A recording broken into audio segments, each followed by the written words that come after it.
Welcome back to channel G V S A job updates. ఇవాళ మన notification వచ్చేసి నేషనల్ బొటానికల్ రీసెర్చ్ ఇన్స్టిట్యూట్ నుంచి వచ్చిందనమాట. దీనిలో పోస్ట్ ఏంటంటే జూనియర్ సెక్రటరీ అండ్ అసిస్టెంట్. ఈ పోస్ట్ గురించి అయితే నేను ఈ వీడియోలో క్లియర్గా ఎక్స్ప్లెయిన్ చేస్తాను.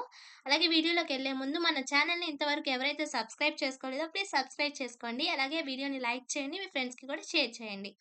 ఈ వీడియోలో వచ్చేసి మనకి చెప్పాను కదా జూనియర్ సెక్రటరీ అసిస్టెంట్ గురించి ఎక్స్‌ప్లెయిన్ చేస్తానని. అయితే దీనిలో మనకి finance and accounts, stores and purchase అనేది 2 సబ్ పార్ట్స్‌గా అయితే ఈ ఈ దీన్ని డివైడ్ చేశారనమాట ఈ పోస్ట్‌ని. అంటే దీనిలో కొన్ని పోస్టులు, దీనిలో కొన్ని పోస్టులున్నాయి.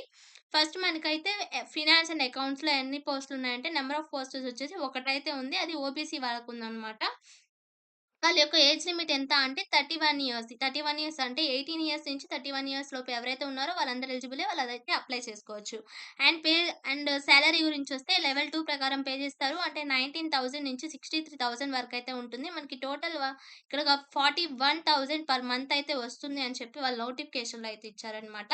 అండ్ ఎడ్యుకేషన్ క్వాలిఫికేషన్ గురించొస్తే 10+12 అయితే ఉండాలి. అండ్ ప్రొఫిషియన్సీ ఇన్ కంప్యూటర్ టైపింగ్‌లో మీకు మంచి ఫాస్ట్‌గా టైపింగ్ చేసే స్కిల్స్ ఉంటే, ఈ 2 గనుకుంటే మీరు ఎలిజిబుల్ అనమాట. ఈ ఓబీసీ వాళ్ళకైతే ఆ పోస్ట్ అనేది వాళ్ళు ఇచ్చారు.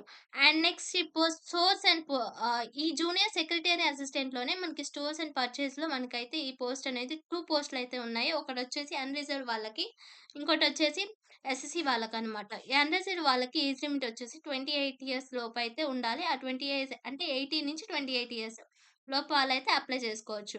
అండ్ ఎస్ఎస్‌సి వాళ్ళకైతే 18-33 ఇయర్స్ వాళ్ళైతే అప్లై చేసుకోవచ్చు అని చెప్పి ఇచ్చారు.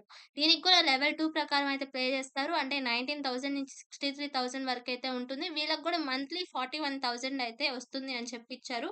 దీనికి కూడా ఎడ్యుకేషన్ క్వాలిఫికేషన్ వచ్చేసి intermediate plus proficiency in computer typing speed అనేది మంచిగా ఉంటే సరిపోతుంది. ఈ 2 ఉన్న వాళ్ళైతే అప్లై చేసుకోవచ్చనమాట. మెయిన్‌గా మనకి నోటిఫికేషన్ వచ్చేసి మనకి మే 3 అయితే రిలీజ్ అయింది. And last date of application వచ్చేసి మనకి జూన్ 2 వరకైతే ఉందనమాట. ఈలోపైతే అప్లై చేసుకోవాలి. అండ్ మోడ్ ఆఫ్ సెలక్షన్ వచ్చేసి ఎలా సెలక్షన్ చేసుకుంటారు అంటే ఓఎంఆర్ బేస్డ్ గాని, కంప్యూటర్ టెస్ట్ కానీ పెడతారనమాట. ఈ రెండిట్లో ఏదైనా పెట్టొచ్చు. అండ్ దీనిలో ఏంటి అంటే ఇంగ్లీష్‌లో గాని, హిందీలో గాని మనకి ఈ క్వెషన్స్ అనేవి ఉంటాయి. మీకు ఏ లాంగ్వేజ్ కావాలంటే ఆ లాంగ్వేజ్ సెలెక్ట్ చేసుకొని ఎగ్జామ్ అయితే రాయొచ్చనమాట. అండ్ స్టాండర్డ్ ఆఫ్ ఎగ్జామినేషన్ వచ్చేసి మనకి క్లాస్ 12 అంటే క్లాస్ 12లో మీకు ఎంత స్టాండర్డ్ ఆ స్టాండర్డ్ ప్రకారమే అడుగుతారు. అంతకు మించి అయితే క్వెషన్స్ అనేవి టఫ్ ఉండదు. 12థ్ స్టాండర్డ్ లోపే అడుగుతారని చెప్పి ఇచ్చారనమాట.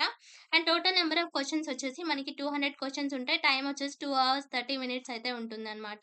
దీనిలో అయితే మనకి పేపర్ 1, పేపర్ 2 అనేది డివైడ్ చేశారు. పేపర్ 1 వచ్చేసి 90 మినిట్స్. ఫస్ట్ దానిలో ఏముంటుందంటే మెంటల్ ఎబిలిటీ టెస్ట్ అయితే ఉంటుంది. దానిలో ఏమేమి అడుగుతారంటే జనరల్ ఇంటెలిజెన్స్ కానీ, క్వాంటిటేటివ్ యాప్టిట్యూడ్ గానీ, రీజనింగ్ గానీ, ప్రాబ్లమ్ సాల్వింగ్ గానీ, సిట్యుయేషనల్ జడ్జ్‌మెంట్స్ కానీ అటువంటి వాటి నుంచి అయితే వీటిని అడుగుతారు. నంబర్ ఆఫ్ క్వెషన్స్ వచ్చేసి 100 క్వెషన్స్ ఉంటాయి. మాక్సిమం మార్క్స్ వచ్చేసి 200 మార్క్స్. దీనిలో ఎటువంటి నెగెటివ్ మార్కింగ్ అయితే ఉండదనమాట. పేపర్ 2 వస్తే మనకి దీనికి 1 అవర్ టైమ్ లిమిట్ అయితే ఉంటుంది. దీనిలో మనకి జనరల్ అవేర్‌నెస్, ఇంగ్లీష్ లాంగ్వేజ్ గురించి అడుగుతారు. రెండిట్లో కూడా ఒక్కొక్క జనరల్ అవేర్‌నెస్ 50 మార్క్స్, 50 క్వెషన్స్ అయితే ఉంటుంది. 50 క్వెషన్స్ మాక్సిమం మార్క్స్ వచ్చేసి 150 మార్క్స్. ఒక్కొక్క క్వెషన్‌కి 3 మార్క్స్ అయితే ఉంటుందనమాట. కరెక్ట్ అయితే. రాంగ్ అయితే 1 మార్క్ అయితే ఉంటుంది. నెగెటివ్ మార్క్ అయితే ఉంటుందనమాట. ఇంగ్లీష్ లాంగ్వేజ్ కూడా సేమ్ అంతే 50 క్వెషన్స్ ఉంటాయి. 150 మార్క్స్. ఒక్కొక్క క్వెషన్ రైట్ అయితే 3 మార్క్స్. అలాగే రాంగ్ అయితే నెగెటివ్ మార్క్ ఉంటుంది. 1 మార్క్. ఇది మనకి పేపర్ 2లో అయితే నెగెటివ్ మార్కింగ్ అనేది ఉంటుంది అన్నమాట. క్లియర్‌గా ఇచ్చారు. అండ్ ఏజ్ రిలాక్సేషన్ గురించొస్తే చెప్పాను గదా! As per the governments rules ప్రకారం ఏజ్ రిలాక్సేషన్ గూడా ఉంటుంది. అండ్ సెలక్షన్ ప్రాసెస్ చెప్పాను. ఏజ్ రిలాక్సేషన్ చెప్పాను. అండ్ ఫీ పేమెంట్ గురించొస్తే ఎవరెవరికి ఫీ అప్లికబుల్ ఉంటుంది, ఎవరెవరికి ఉండదు అంటే అన్‌రిజర్వ్డ్ క్యాండిడేట్స్‌కి, ఓబీసీ వాళ్ళకి, ఈడబ్ల్యూఎస్సీ వాళ్ళకి అయితే రూ. 500 ఫీ అయితే ఉంటుంది అప్లికేషన్ ఫీ. అండ్ వుమెన్స్ వాళ్ళకి ఎస్టీ, ఎస్సీ కానీ, పీడబ్ల్యూ గాని, ఎక్స్ సర్వీస్ మ్యాన్‌కయితే అప్లికబుల్ అనమాట. ఫీజ్ అనేది ఉండదు. అయితే వీళ్ళకైతే ఫీ ఉండదు. చెప్పాను కదా! ఈ వీడియోలో అయితే మొత్తం అంతా క్లియర్‌గా ఎక్స్‌ప్లెయిన్ చేశానని అనుకుంటున్నాను. మీకు ఇంకా ఎవరికైనా డౌట్స్ ఉంటే మీరు కామెంట్ చేయండి. నేను అక్కడైతే రిప్లై ఇస్తాను. మీ డౌట్స్‌ని కూడా క్లియర్ చేస్తాను. అయితే ఈ వీడియో గనుక మీకు యూజ్ అయితే ప్లీజ్ మన వీడియోని లైక్ చేయండి. మీ ఫ్రెండ్స్‌కి కూడా షేర్ చేయండి. ఎవరైతే 12థ్ ఇంటర్మీడియేట్ చదువుకొనున్నారో వాళ్ళకి కూడా షేర్ చేయండి. వాళ్ళు కూడా అప్లై చేసుకుంటారు. లాస్ట్ డేట్ ఆఫ్ అప్లికేషన్ వచ్చేసి మనకి జూన్ 2 వరకైతే ఉంది. ఈలోపైతే అప్లై చేసుకోవాలి. అలాగే మన ఛానెల్‌ని ఇంతవరకు ఎవరైతే సబ్స్క్రైబ్ చేసుకోలేదో ప్లీజ్ సబ్స్క్రైబ్ చేసుకోండి. మన ఛానెల్‌లో మెయిన్‌గా ఎటువంటి ఎక్స్‌పీరియన్స్ అవసరం లేకుండా డిగ్రీ కానీ, బీటెక్ కానీ, ఇంటర్మీడియేట్ కానీ, 10థ్ మీద గానీ ఏవైనా గవర్నమెంట్ గానీ, సెంట్రల్ గవర్నమెంట్ గానీ పోస్టులేవైనా వేకెన్సీస్ ఉంటే మీకు ఖచ్చితంగా మంచివి అయి గూడా పిచ్చి పిచ్చివన్నీ పెట్టమండి. క్లియర్‌గా మంచిగా ఉన్నవి ఓకే. మనకి యూజ్ అవుతాయి. అలాంటివి నేను ఈ ఛానెల్‌లో అయితే పెడతాను. మీరు కూడా సబ్స్క్రైబ్ చేసుకోండి. సబ్స్క్రైబ్ చేసుకుంటే మీకు మీ వరకు ఇవన్నీ ఈ మంచి మంచి జాబ్ అప్డేట్స్ అన్నీ మీ వరకు వస్తాయి.